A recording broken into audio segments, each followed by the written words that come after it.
So for the jigs today, I have several of them that will help me hand plane a hickory billet that's 3/4 of an inch square. I want to go from a 3/4 inch square billet to a tapered round 3/4 inch to 1/2 inch dowel, basically, which is a golf shaft.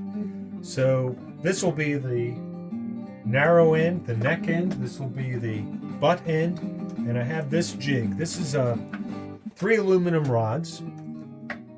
There's a central piece that's about 2 inches, and then I got a 3/4 inch bar on either side. So those 3/4 inch bars sandwich the central piece, and there's a slot on the ends, and there's a slot in the middle with some wing nuts. And I adjust the bars so that it tapers 1/8 of an inch on either side from 3/4 of an inch. So if I have an 1/8 off on this side, 1/8 off on this side, I end up with a 1/2 inch over here. So I have it set already. Once it's set, I never need to adjust it. So I take my pencil, mark this taper here. You could do this with a ruler, but it ends up sliding all over the place. Do the same thing on the other side, flip it over, do 2 tapered lines on this side. You then take your butt end here, and this is going to be the 1/2 inch side. So I have these other jig templates, and I place that 1/2 inch circle here, draw a circle on this end. Take the 3/4 inch for the other side. I can't do it because this is actually a scrap piece of wood, but you would take the 3/4 inch, put it on that end. I'm gonna flip this. Actually, I'm gonna put the 3/4 inch hole on this side. We'll change that so you can actually see what's going on from that view.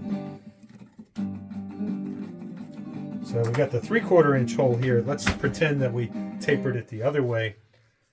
So I stick that into on my workbench, and I'm going to plane with the sides flat. So I'm trying to taper this from 3/4 of an inch to a 1/2 inch, and I'll use these lines to guide me. Once I've done that and I've finished planing, I then stick it into my V cradle here. So this is just a piece of cherry here that has a V notch in it. I can't remember how I made this. It's not very smooth. I might have hand carved it. I can't remember what I did. But in retrospect, it would probably be easiest if you took 2 pieces of wood and glued them together, and you can cut a 45-degree taper, or either with a hand plane, and then or whatever tool you want to use.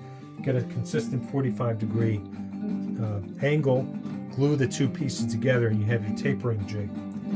Then you can follow this circle. Let me take a peek at the camera. Right, so you can follow that circle.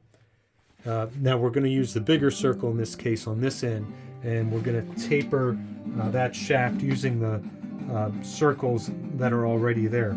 Now my buddy Brad Carando, who makes clubs in Wisconsin, he I believe does not taper the shaft first on the bench with a hand plane. He just goes right from these circles and starts tapering away, just using the circles only and not drawing all these lines that I drew. But that's the way you can mark out the shaft, and this is how you would taper the shaft. I have some videos on my previous posts that show how I taper the shaft with a hand plane.